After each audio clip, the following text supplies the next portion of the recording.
मैं सिकंदर खान और आज आप मेरे साथ पढ़ रहे हैं कक्षा 6 NCERT साइंस का चैप्टर नंबर 2 जो है भोजन के घटक।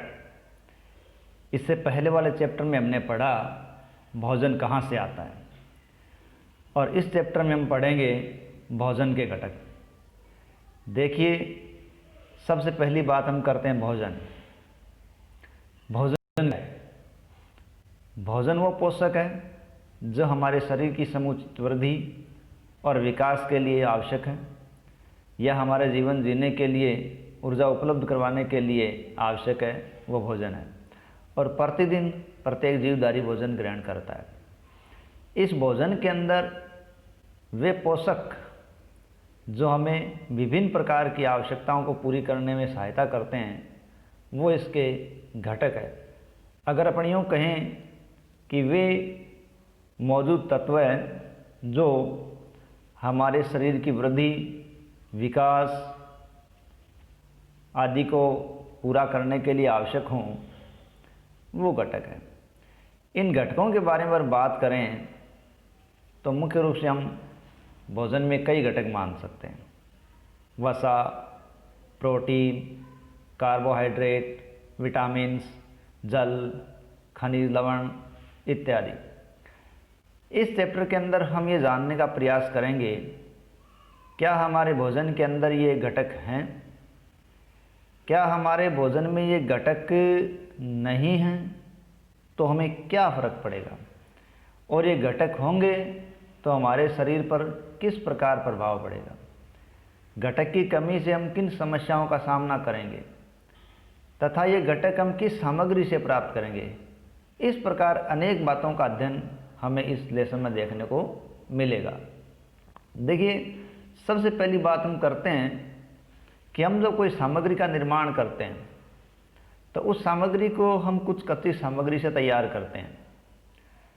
तो जो कच्ची सामग्री हम लेते हैं वो हमारे लिए एक पोषक की तरह होती है। ठीक है, कच्ची सामग्री में हमारे शरीर के लिए कुछ आवश्यक घटक होते हैं और ये घटक पोषक कहलाते हैं। अगर हम शाब्दिक अर्थ में कहें तो हमारे शरीर की समुचित वृद्धि, विकास, रखरखाव आदि के लिए जिन घटकों की आवश्यकता होती है वो घटक पोषक हैं। और हमारे भोजन में मुख्य जो पोषक होते हैं वो कार्बोहाइड्रेट, प्रोटीन, वसा, विटामिन, खनिज लवण आदि होते हैं। इसके अलावा भोजन में रूखांश, जल भी शामिल है जिसकी हमारे शरीर को बहुत ही आवश्यकता है। वैसे आप सब जानते हो, जल है तो कल है, जल ही जीवन है, जल के बिना कुछ भी संभव नहीं है। तो आज इस लेसन में हमें ये देखने को मिलेगा कि हमारे भोजन के ये घटक हैं या नहीं है। हम इन चीज़ों को जानने का प्रयास करेंगे और इनकी जांच करेंगे कि ये घटक हमारे भोजन में है या नहीं है। इन घटकों की जांच करने के लिए हमें कुछ विलयन या रासायनिक पदार्थों की आवश्यकता पड़ेगी। देखिए, इसके लिए हम जब कार्बोहाइड्रेट, प्रोटीन, वसा आदि का परीक्षण करेंगे, इसके लिए हमें आयोडीन विलयन, कॉपर सल्फेट विलयन, कास्टिक सोडा विलयन आदि की आवश्यकता पड़ती है। ध्यान रखें, ये रसायन सावधानी से काम लेने चाहिए और इनको कभी भी चखने का प्रयास नहीं करना चाहिए, ये हानिकारक हो सकते हैं। अब देखिए, हमें इन तत्वों की या इन पदार्थों की आवश्यकता है तो हम इन पदार्थों को बना भी सकते हैं। अब इन पदार्थों को हम बनाएं कैसे, ये देखिए। देखो, हमें जब आयोडीन का तनु विलयन बनाना हो तो हमें पानी से आधी भरी प्रणाली के अंदर कुछ बूंदें टिंचर आयोडीन की मिलानी पड़ती हैं और आयोडीन का तनु विलयन तैयार हो जाता है। और यदि हमें कॉपर सल्फेट का विलयन चाहिए तो हमें 100 मिलीलीटर पानी के अंदर 2 ग्राम कॉपर सल्फेट घोल देंगे तो वो कॉपर सल्फेट का विलयन हमें तैयार मिल जाएगा। इसी प्रकार यदि हमें कास्टिक सोडे का विलयन चाहिए तो हम 100 मिलीलीटर पानी के अंदर 10 ग्राम कास्टिक सोडा घोल देंगे, जिससे हमें कास्टिक सोडे का विलयन प्राप्त हो जाएगा। इस प्रकार यदि ये सामग्री हमारे पास मौजूद नहीं है तो हम इन सामग्री का निर्माण कर भी सकते हैं और ये करना कोई बड़ी बात नहीं है, इनको आसानी से तैयार किया जा सकता है। अब हम इन पदार्थों का इस्तेमाल करके हम इनके परीक्षण की बात करते हैं। अब हम हमारे भोजन के अंदर मंड उपस्थित है अर्थात स्टार्च है या नहीं है, इसकी जांच करते हैं। देखिए, हम खाद्य पदार्थ की थोड़ी सी मात्रा लेते हैं और उस मात्रा को एक प्रणाली में डालकर उसमें 2 या 3 बूंदें तनु आयोडीन विलयन की डाल देते हैं और हम देखते हैं कि उस भोज्य पदार्थ में जो रंग है वो नीला या काला हो जाता है। तो भोज्य सामग्री के अंदर रंग नीला या काला होना ये दर्शाता है कि इस भोजन सामग्री के अंदर मंड उपस्थित है। इस प्रकार हम आयोडीन की मात्रा के द्वारा मंड की उपस्थिति को जांच सकते हैं और अलग अलग भोजन में मंड है या नहीं है, इसी तरीके से हम जांच कर सकते हैं। अब हम देखें प्रोटीन के लिए कि हमारे भोजन के अंदर प्रोटीन है या नहीं है। इसके लिए थोड़ी सी मात्रा भोजन की लेते हैं, उसका पेस्ट बना लेंगे या चूर्ण बना लेंगे, फिर उसमें से थोड़ा सा चूर्ण एक प्रणाली के अंदर डाल देंगे। चूर्ण प्रणाली के अंदर डालने के पश्चात उसके अंदर अपन 10 बूंद पानी की डाल देंगे। अब उसमें ड्रॉपर की सहायता से हमें उस प्रणाली के अंदर 2 बूंद कॉपर सल्फेट की डालनी है और 10 बूंद उसके अंदर हमें कास्टिक सोडा की डालनी है। अब डालने के बाद हम उसे अच्छी तरह से हिलाएंगे। प्रणाली को अच्छी तरह से हिलाने के बाद अब हम उसको थोड़ी देर के लिए रखते हैं और चंद ही मिनटों बाद हम देखते हैं कि जो विलयन है उसका रंग बैंगनी हो जाता है। तो विलयन का रंग बैंगनी होना या खाद्य पदार्थ में बैंगनी रंग का आना उसमें प्रोटीन की उपस्थिति को दर्शाता है। इस प्रकार हम हमारे भोजन के अंदर प्रोटीन की उपस्थिति जांच सकते हैं। इसके लिए हमें कास्टिक सोडा और कॉपर सल्फेट की आवश्यकता होती है। अब हम जांच करते हैं वसा के लिए, क्या हमारे भोजन के अंदर वसा होती है। देखिए, वसा की जांच करना बहुत ही आसान काम है। हम भोजन की थोड़ी सी मात्रा लेंगे, उसको लेकर एक कागज़ पर उसको लपेट देंगे, कागज़ में उसको दबा के रख देंगे। थोड़ी देर बाद हम कागज़ को खोलते हैं और उस कागज़ को किसी प्रकाश के सामने देखते हैं तो हमें उस कागज़ के अंदर धब्बे से दिखाई देते हैं। ये चिकने धब्बे भोजन में वसा की उपस्थिति को दर्शाते हैं। कई बार इसमें खाद्य सामग्री में जल होता है जिसकी वजह से कागज़ गीला या ज़्यादा धब्बेदार हो जाता है। उस कागज़ को यदि हम थोड़ा देर धूप में रख दें, थोड़ी सी देर के लिए धूप में रख दें तो पानी उड़ जाएगा और कागज़ सूख जाएगा। अब उसके अंदर केवल तेल के धब्बे रह जाएंगे। इस प्रकार हम भोजन पदार्थ के अंदर वसा, प्रोटीन और मंड की जांच कर सकते हैं। ठीक है, तो ये एक साधारण से तरीके हैं जिनके द्वारा हमारे भोजन के अंदर हमें इन पोषक तत्वों की उपस्थिति पता चल जाती है।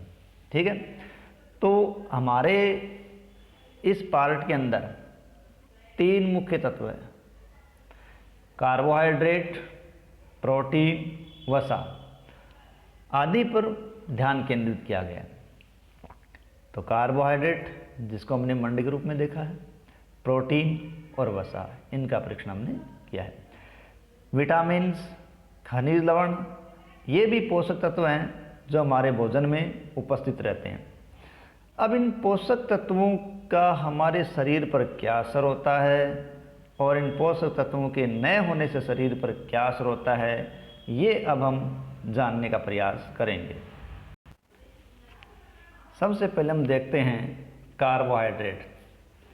देखिए, कार्बोहाइड्रेट कार्बन, हाइड्रोजन और ऑक्सीजन से बना हुआ एक मुख्य पोषक है और कार्बोहाइड्रेट हमारे शरीर को ऊर्जा प्रदान करने वाला मुख्य घटक है।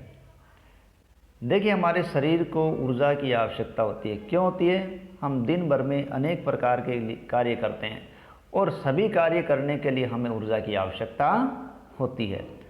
तो हमें कार्बोहाइड्रेट ऊर्जा उपलब्ध करवाता है। वसा से भी हमको ऊर्जा मिलती है और यदि हम वास्तविकता की बात करें तो जितनी मात्रा में हम कार्बोहाइड्रेट लेते हैं और उतनी मात्रा में यदि हम वसा लेते हैं तो हमें वसा ज़्यादा ऊर्जा उपलब्ध करवाती है।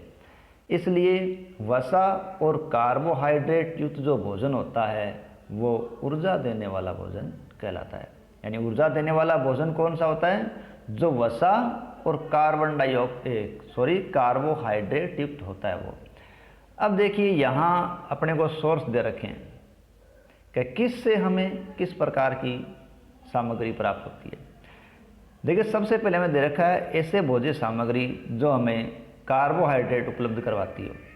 तो कार्बोहाइड्रेट उपलब्ध करवाने वाली सामग्री है जिनके अंदर हम देखते हैं शकरकंद, आलू, ठीक है, गन्ना, पपीता, तरबूज, आम, मक्का, बाजरा, चावल, गेहूँ। यानी ये कुछ धान, कुछ फल, ये विशेष पदार्थ हैं जो हमें कार्बोहाइड्रेट उपलब्ध करवाते हैं। इसी प्रकार वसा में आप थोड़ा ध्यान रखें, चिकनापन है वो वसा की ओर संकेत करता है। अब इसमें अपने को दे रखा है मूंगफली, गिरी, तिल, ठीक है, मछली, मांस, अंडे, ये वे सोर्स हैं जो वसा के सोर्स है। अब इसके अंदर यदि मूंगफली, तिल, गिरी देखें तो ये पेड़ के उत्पाद हैं, और हम अंडे, मांस, मछली देखें तो ये जंतु के उत्पाद हैं, लेकिन ये है हमारे लिए वसा के सोर्स। तो इस प्रकार हमें कहाँ से क्या मिलेगा इसके बारे में जानकारी मिलती है।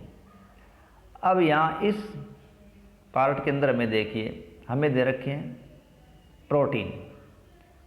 देखिए प्रोटीन के रूप में हमें ये सामग्री दी गई है चना, मूंग, जिनको लोग अक्सर रात को भिगोकर सुबह खाया करते हैं, जिनको हम अंकुरित अनाज के रूप में खाते हैं, तुअर दाल, राजमा, मटर, सोयाबीन। देखिए सोयाबीन में सबसे ज़्यादा प्रोटीन होता है। मांस, मछली, पनीर, दूध, अंडे आदि प्रोटीन के स्रोत हैं। अब शरीर को प्रोटीन की आवश्यकता क्यों होती है? देखिए शरीर की समुचित वृद्धि और स्वस्थ रहने के लिए, टूटे फूटे अंगों की मरम्मत करने के लिए हमें प्रोटीन की आवश्यकता होती है। इसलिए प्रोटीन युक्त भोजन को शरीर वर्धक भोजन कहते हैं। पहले आया था वसा और कार्बोहाइड्रेट वाला भोजन है, वो ऊर्जा देने वाला भोजन है। यहाँ हम प्रोटीन की बात कर रहे हैं तो वो शरीर वर्धक भोजन के रूप में जाना जाता है, ठीक है। अब बात करते हैं विटामिन। देखिए विटामिन बहुत ही सूक्ष्म मात्रिक तत्व होते हैं।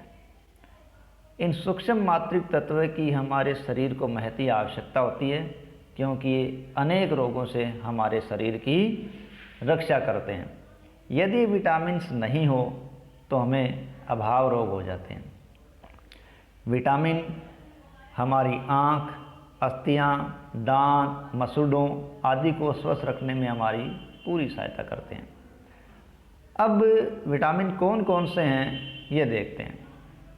Vitamin A, vitamin B, vitamin C, vitamin D, vitamin E और विटामिन के।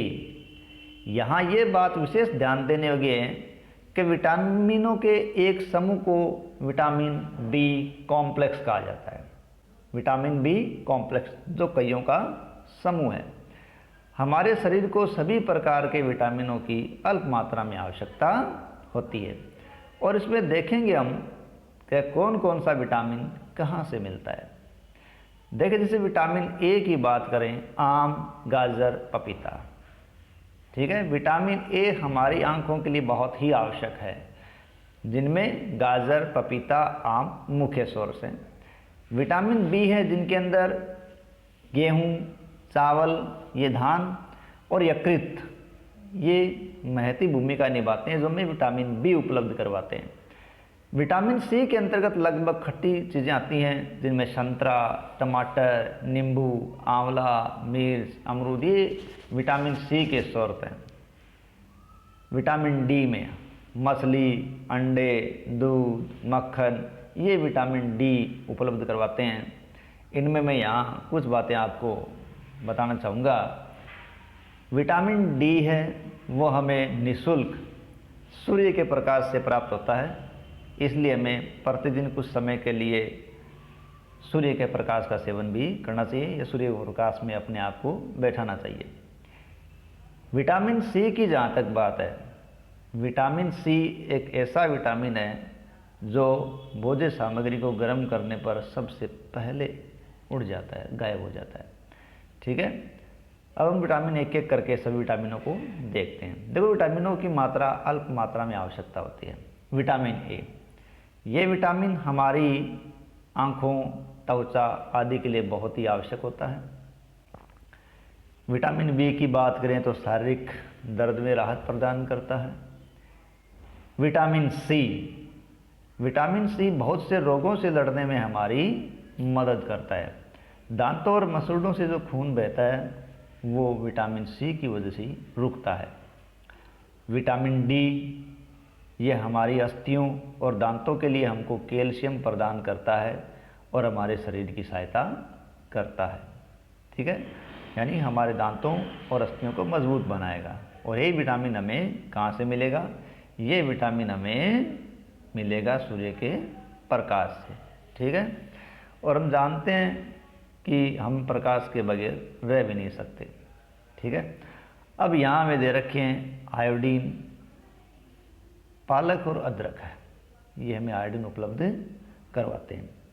ये जो है फास्फोरस के स्रोत देख सकते हैं अपन, लोह तत्व के स्रोत देख सकते हैं अपन, और कैल्शियम के स्रोत देख सकते हैं। दूध, अंडा है, उनसे हमें कैल्शियम प्राप्त हो रहा है। हरी पत्तेदार सब्जियां हैं, सेब हैं, यकृत है, इन सब से हमें लोह तत्व प्राप्त होता है।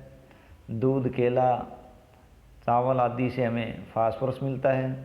अदरक, पालक आदि से हमें आयोडीन प्राप्त होता है। इस प्रकार खनिज तत्व हमें कहाँ से प्राप्त हैं? विभिन्न प्रकार के पोषकों से प्राप्त होते हैं।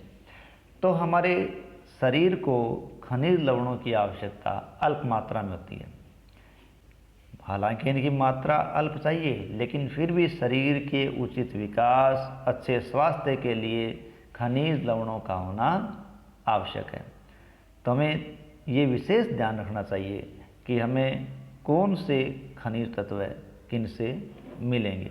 ठीक है, क्योंकि कई भोजन ऐसे होते हैं जिसमें किसी पोषक तत्व की मात्रा ज़्यादा होती है, किसी में किसी की मात्रा ज़्यादा हो सकती है। यदि हम चावल की बात करें तो इसमें कार्बोहाइड्रेट की मात्रा दूसरे पोषक तत्वों से, दूसरे पोषकों से अधिक होती है।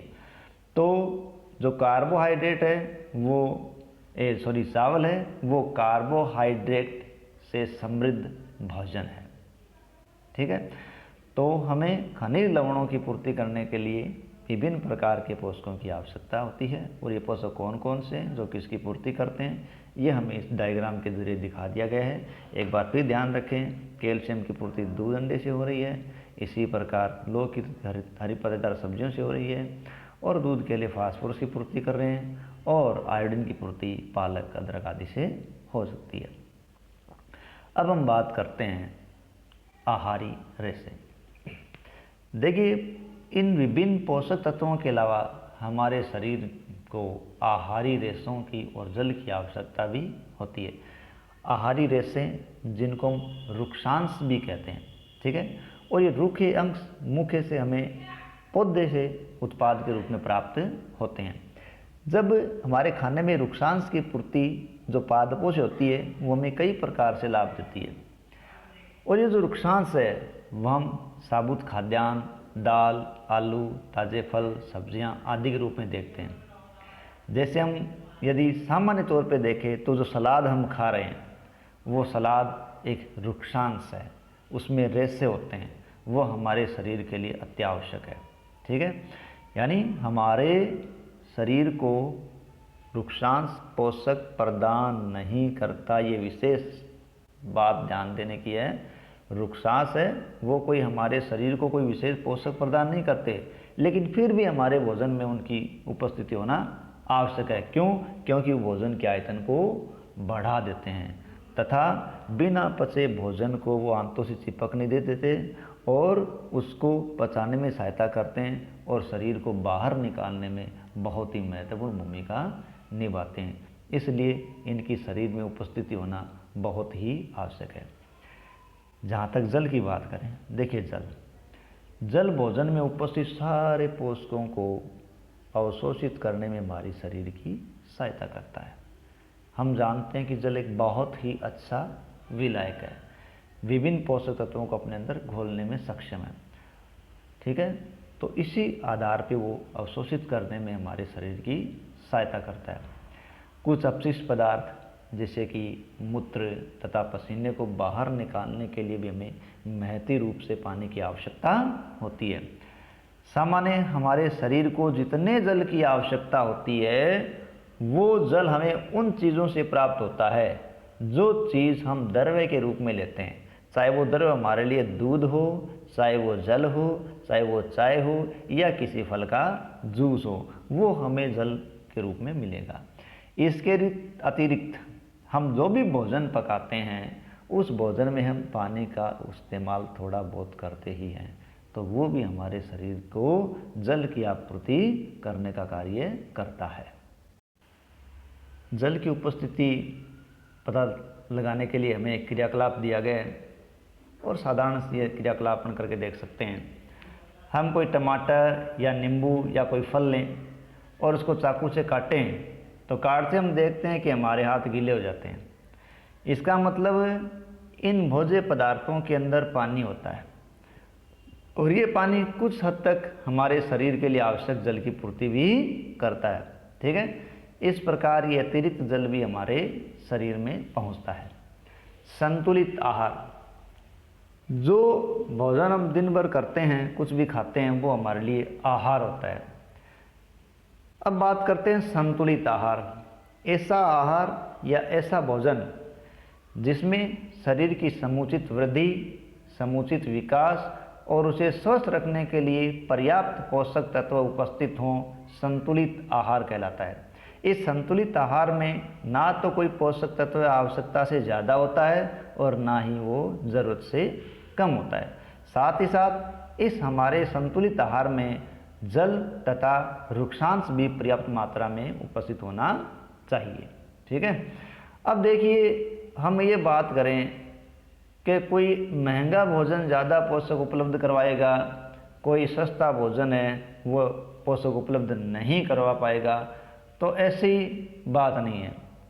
सस्ता भोजन भी बहुत से पोषक उपलब्ध करवाता है। ये हमारी खुद की स्थिति पर निर्भर करता है कि हम कैसा अफोर्ड करते हैं।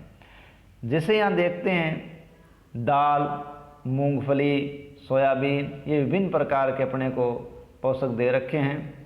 तो ये जो दे रखे हैं, ये देखिए कितनी बातें अपने को दी गई हैं। दाल, मूंगफली, सोयाबीन, अंकुरित बीज, मूंग व चने के अधिकांश लोग इनका सेवन करते हैं। किण्वित भोजन जो कि इडली के रूप में दक्षिण भारत में ज़्यादा प्रचलित है। आटे का मिश्रण जो हम मिसी रोटी बनाते हैं, या थेपला जो अनाज और दालों से बनाया जाता है।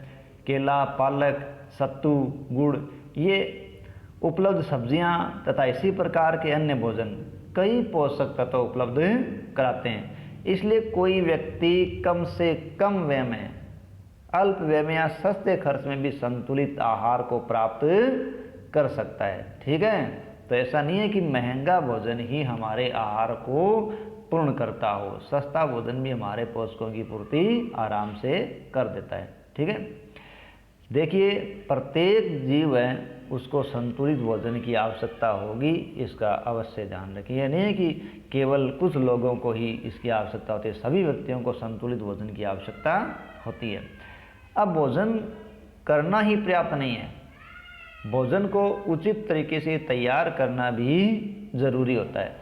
क्योंकि भोजन को जब तैयार करते हैं तो तैयार करने में उसके अनेक पोषक तत्व नष्ट हो जाते हैं, तो उसको सही तरीके से तैयार करना चाहिए। देखिए हम अक्सर छिलका उतार कर सब्जी फल हैं उनको काम में लेते हैं, उनको बार बार धोकर काम में लेते हैं, लेकिन ऐसा बार बार करने से उनके कुछ विटामिन नष्ट हो जाते हैं। फलों और सब्जियों की त्वचा में अनेक विटामिन्स और खनिज लवण होते हैं। ठीक है, चावल और दाल है उसमें भी होते हैं, लेकिन जब उनको बार बार धोएंगे तो ये कुछ खनिज लवण विटामिन उनसे अलग हो सकते हैं। ठीक है, और हम ये भली भांति जानते हैं कि जब हम भोजन को पकाते हैं तो उसका स्वाद पहले से बढ़ जाता है। ठीक है, और ऐसे भोजन को पचाने में भी बहुत ही आसानी होती है। इसके साथ साथ पकाने में कुछ पोषक तत्वों की हानि भी हो सकती है। यदि भोजन पकाने में अत्यधिक पानी का उपयोग किया जाता है और बाद में उसे फेंक दिया जाता है, जैसा अक्सर होता भी है, हम भोजन बनाने के लिए पानी का इस्तेमाल करते हैं, बाद में उस पानी को निकाल देते हैं, तो उस पानी के साथ अनेक लाभदायक प्रोटीन, खनिज, लवण आदि की भी हानि हो जाती है। और जैसा कि मैंने पहले ही बताया था कि पकाने में विटामिन सी आसानी से गर्मी से नष्ट हो जाता है। ठीक है, अतः हमारे लिए इन चीज़ों को रोकने का जरिया क्या है? इनको हम रोक सकते हैं कि इन आहार को, कुछ फलों को, कुछ सब्जियों को हम कच्चे रूप में इस्तेमाल करें, और इसका हम रूप देखते हैं सलाद के रूप में। ठीक है, तो इस प्रकार हम इनको कच्ची सामग्री के रूप में भी खा सकते हैं। ठीक है, अब हम बात करते हैं एक ही प्रकार के भोजन की। देखिए, कई बार क्या होता है, अनेक व्यक्ति लगातार एक ही प्रकार का भोजन करें तो उससे समस्या खड़ी हो जाती है। क्यों? कि कई पोषकों की कमी हो जाती है। जैसे हमें बताया गया है कि बुज़ो है, उसको पता चला कि वसा और कार्बोहाइड्रेट है वो ऊर्जा के भोजन है, तो उसने सोचा हर समय वसा युक्त खाना ही सर्वोत्तम है, क्योंकि वो कार्बोहाइड्रेट से ज़्यादा ऊर्जा उपलब्ध करवाएगा। एक कटोरी कार्बोहाइड्रेट भोजन की अपेक्षा एक कटोरी वसा युक्त भोजन है वो ज़्यादा ऊर्जा देगा। अतः उस बुज़ो ने क्या किया, उसने तली हुई चीज़ें, समोसा, पूरी, मलाई, रबड़ी, पेड़ा आदि प्रचुर वसा युक्त भोजन ही खाना शुरू कर दिया, और उसने दूसरी चीज़ों को इग्नोर कर दिया। अब इससे क्या होगा? देखिए, ज़्यादा वसायुक्त भोजन है वो हमारे लिए किसी भी दृष्टि से अच्छा नहीं है, क्योंकि वो एक ही पोषक को तो पूरा कर रहा है, इसकी वजह से कई समस्याएं खड़ी हो जाती है, और बाकी पोषक तत्वों को छोड़ दिया जाता है तो वो एक बड़ी हानिकारक समस्या उत्पन्न हो जाती है, जिससे वसा में ज़्यादा मात्रा में होगी तो मोटापा जल्दी बढ़ेगा, इसलिए हमारे लिए हानिप्रद है। अभावजन्य रोग। देखिए, हम भोजन करते हैं तो यदि किसी विशेष पोषक तत्व की कमी हमारे भोजन में लंबे समय तक रहती है, एक दो दिन की बात नहीं कह रहा हूँ, कोई विशेष पोषक तत्व है जिनकी कमी हमारे भोजन में लंबे समय तक रहती है, तो उनकी कमी से हमारे शरीर में जो विकार उत्पन्न होते हैं या जो रोग उत्पन्न होते हैं उन्हें अभावजन्य रोग कहते हैं। अब किस चीज़ की कमी से क्या रोग हो सकता है ये देखते हैं। देखिए, यदि कोई व्यक्ति ऐसा है जो प्रोटीन नहीं ले पा रहा है तो उसके सामने क्या समस्या आएगी? उसकी वृद्धि रुक जाएगी, चेहरे पर सूजन आ जाएगी, बालों का रंग उड़ जाएगा, और उसे त्वचा संबंधी बीमारियां और पेचिश या दस्त होंगे। यानी उसके शरीर में किसकी कमी हो गई? प्रोटीन की, और इसकी वजह से उसकी वृद्धि रुकना, चेहरे पे सूजन आना, बालों का रंग उड़ना, त्वचा की बीमारियां, पेचिश आदि समस्याओं का घर बन जाना पड़ता है। और यदि हम बात करें कि उसके भोजन के अंदर प्रोटीन के साथ साथ कार्बोहाइड्रेट भी कम हो गया, यानी उसके भोजन में इस प्रकार की स्थिति थी कि लंबे समय तक प्रोटीन और कार्बोहाइड्रेट दोनों ही लंबे समय तक अनुपस्थित रहे, तब उसके शरीर की वृद्धि पूरी तरीके से अवरुद्ध हो जाएगी और व्यक्ति दुबला पतला कमज़ोर हो जाएगा। वो इतना कमज़ोर हो जाएगा, दुबला हो जाएगा कि उसको चलना भी मुश्किल हो जाएगा। क्यों? कि उसका शरीर उसका साथ नहीं दे पाएगा। विभिन्न विटामिन और खनिज लवणों के अभाव से भी शरीर में अनेक विकार उत्पन्न हो जाते हैं। तो हमें इन अभावजन्य रोगों से बचने के लिए संतुलित भोजन की आवश्यकता होती है, और ये संतुलित भोजन अलग अलग क्षेत्र के अंदर अलग अलग प्रकार का होता है, और वो उन पोषक तत्वों की उपलब्धता को सुनिश्चित कर देता है। वो हर जगह एक जैसा नहीं होता है। अब हम देखते हैं सारणी के अंदर विटामिन और खनिज लवणों के अभाव के कारण क्या क्या रोग हो सकते हैं। जैसे सबसे पहले हम बात करते हैं विटामिन ए। देखिए, विटामिन ए है वो अभावजन्य रोग के रूप में क्षीणता, दृष्टिहीनता यानी आंखों से संबंधित विकार उत्पन्न कर देता है। इससे क्या होता है? हमारी दृष्टि कमज़ोर हो जाती है, विशेषकर अंधेरे में रात में हमें कम दिखाई देना शुरू हो जाता है। कभी कभी तो पूरी तरीके से दिखाई देना बंद हो जाता है। ये है विटामिन ए की कमी के कारण। अब बात करते हैं विटामिन बी। विटामिन बी जो कॉम्प्लेक्स के रूप में होता है, उन्हीं में विटामिन बी1 है, जिसकी कमी से बेरी रोग हो जाता है। दुर्बल पेशियां और काम करने की ऊर्जा में कमी आ जाती है। विटामिन सी, इसकी कमी से स्कर्वी रोग होता है, जिसके कारण हमारे मसूड़ों से खून निकलता है और हमारे शरीर पर कोई घाव होता है तो उसको भरने में समय भी ज़्यादा लगता है। विटामिन डी, इसकी कमी से रिकेट्स या सूखा रोग होता है, जिससे हमारी अस्थियां मुलायम हो जाती है और मुड़ जाती है। विशेषकर हड्डियों के रोग इससे जुड़े होते हैं। कैल्शियम, कैल्शियम की कमी से अस्थियां और दंत क्षय होता है। ठीक है, अस्थियां कमज़ोर होती है और दांतों में टुकड़े होना या उनका नष्ट होना शुरू हो जाता है। आयोडीन, आयोडीन की कमी से ग्वाइटर, घेंगा या गलगन नाम का रोग हो जाता है। इसमें हमारे गर्दन की ये ग्रंथि है वो फूल कर लटक जाती है। और बच्चों की बात करें तो उसमें मानसिक रूप से विकलांगता आ जाती है, वो पूरे विकसित नहीं हो पाते मानसिक तौर से। लो है, लो की कमी से एनीमिया या अरक्तता की समस्या आ जाती है, जिससे शरीर पूरी तरीके से कमज़ोर होना शुरू हो जाता है। इस प्रकार हमने देखा कि बहुत से ऐसे अभाव हैं जो पोषक तत्वों की कमी से होते हैं। इसलिए ऐसी समस्याएं न आए, इसके लिए हमें आवश्यक ये है कि हमारा बदन पोषक तत्वों से समृद्ध हो, भरा हुआ हो, एक ही प्रकार का भोजन न हो और हमें हमारे भोजन के अंदर सभी पोषक तत्वों की पूर्ति करने का प्रयास करना चाहिए। ठीक है, तो चलिए अब हम देखते हैं इस लेसन के प्रश्नोत्तर। सबसे पहला प्रश्न है, हमारे भोजन के मुख्य पोषक तत्वों के नाम लिखिए। आसानी से जवाब दे सकते हो।